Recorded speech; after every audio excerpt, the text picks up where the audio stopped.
ನಮ್ಮ ಪ್ರೀತಿಯ ಎಸ್.ಎಲ್. ಭೈರಪ್ಪನವರು ಆಧುನಿಕ ಕನ್ನಡ ಸಾಹಿತ್ಯವನ್ನು ತಮ್ಮ ಕಾದಂಬರಿಗಳಲ್ಲಿ ರಚಿಸಿದವರು. ಕನ್ನಡದ ಸತ್ವವನ್ನು ರಾಷ್ಟ್ರೀಯ ಅಂತಾರಾಷ್ಟ್ರೀಯ ಮಟ್ಟದಲ್ಲಿ ಬಿಂಬಿಸಿದವರು. ಜೀವನ ಸಂಸ್ಕೃತಿ ಕುರಿತ ಚಿಂತನೆಯ ಮೂಲಕ ಶ್ರೀಮಂತಗೊಳಿಸಿದವರು.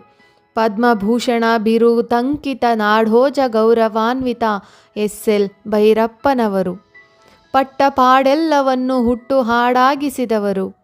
ಹಾಸನ ಜಿಲ್ಲೆಯ ಚನ್ನರಾಯಪಟ್ಟಣದ ಸಂತೇಶಿವರದಲ್ಲಿ ಜನಿಸಿದವರು. ಚಿಕ್ಕ ವಯಸ್ಸಿನಲ್ಲೇ ತಾಯಿಯನ್ನು ಕಳೆದುಕೊಂಡು ಸಾಕಷ್ಟು ಸಂಕಟಗಳನ್ನು ಎದುರಿಸಿದವರು ನಮ್ಮ ಭೈರಪ್ಪನವರು. ತಾವು ಕಂಡ ಎಲ್ಲ ಕಷ್ಟಗಳ ಕ್ಷಣಗಳನ್ನು ತಮ್ಮದೇ ಆದ ಛಾಯೆಯಲ್ಲಿ ಸುಮಧುರ ಹಾಡಾಗಿಸಿದವರು. ತಮ್ಮ ಬದುಕನ್ನು ರೂಪಿಸಿಕೊಳ್ಳಲು ಸಿನಿಮಾ ಟಾಕೀಸ್ನಲ್ಲಿ ಗೇಟ್ ಕೀಪರ್ ಆಗಿ, ಹೋಟೆಲ್ ಒಂದರಲ್ಲಿ ವೇಟರ್ ಆಗಿ, ರೈಲು ನಿಲ್ದಾಣಗಳಲ್ಲಿ ಕೂಲಿಯಾಗಿ ಛಲದಿಂದ ದುಡಿಯುತ್ತಾ ತಮ್ಮ ವಿದ್ಯಾಭ್ಯಾಸ ಮೂಡಿಸಿಕೊಂಡರು. ತಮ್ಮ 27ನೇ ವಯಸ್ಸಿನಲ್ಲಿ ಹುಬ್ಬಳ್ಳಿಯ ಕಾಡಸಿದ್ದೇಶ್ವರ ಕಾಲೇಜಿನಲ್ಲಿ ಅಧ್ಯಾಪಕರಾಗಿ ವೃತ್ತಿ ಜೀವನ ಆರಂಭಿಸಿದರು.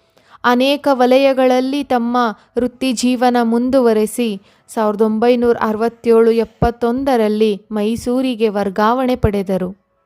1991ರಲ್ಲಿ ನಿವೃತ್ತರಾದರು.